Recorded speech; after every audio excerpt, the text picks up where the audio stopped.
been reading a lot of the comments on our channel so far, and we've had a lot of questions come to us about how we started transition. What's the best route? How do they start? So just a little bit about my story and where it all kind of began for me. I had just gone through a divorce. My wife... Wait, what? Wait, what? When was this? So this was back in 2011. 2011. Okay. And I had been married/dating this person for 10 years. And they decided they couldn't handle it anymore. They were done.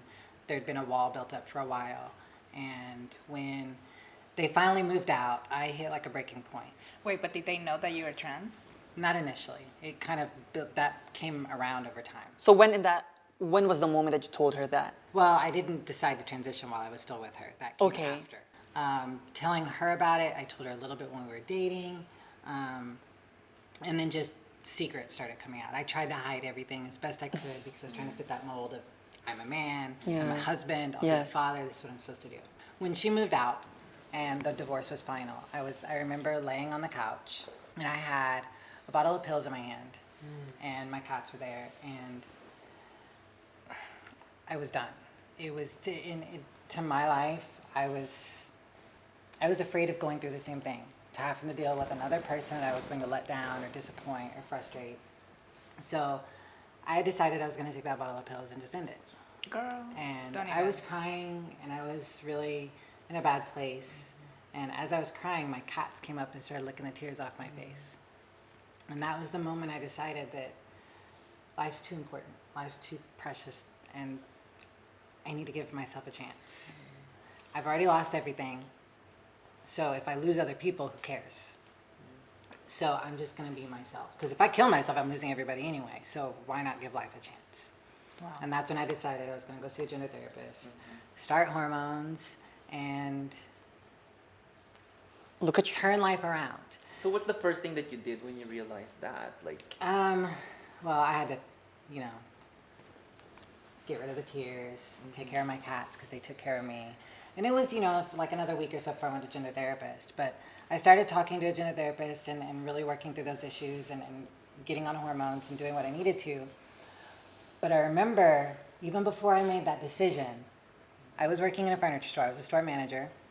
I had an assistant manager, and he was a former NFL player.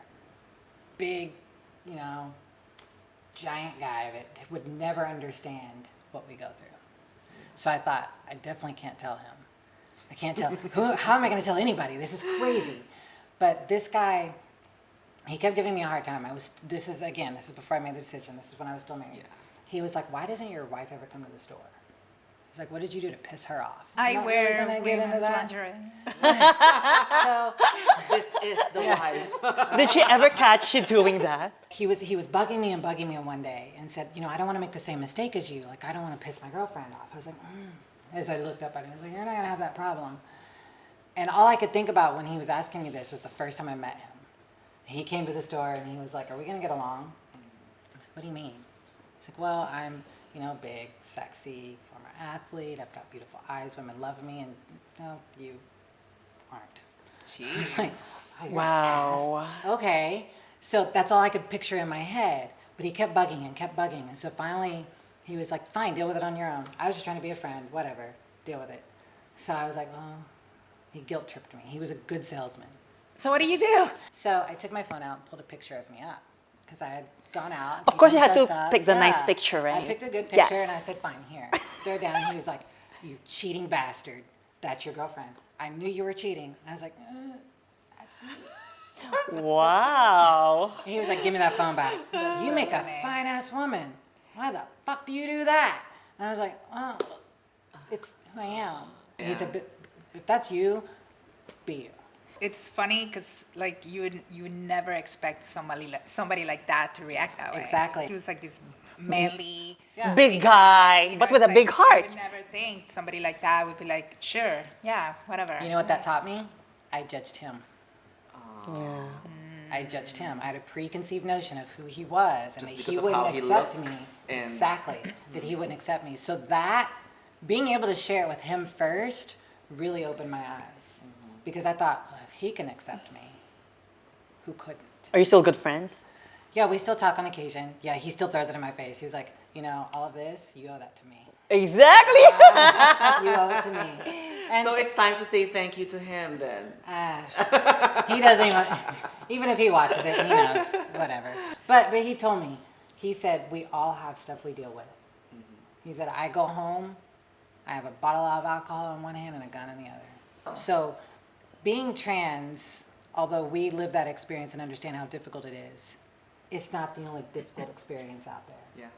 So many people go through so much. Yeah, And that's that's true. why, even though you haters may not like us and have problems with things that we go through, we're living our lives. And everybody deals with stuff. So we're sharing our lives to those of you who need to hear these things. So you know that you're not alone. I think the lesson is never give up on life, you know. And never give up on you. So thank you guys for the questions. I hope this maybe helps some of you. Until next time, please watch, subscribe, like our channel, share it, let everybody know, and spread the word. Love you guys. Always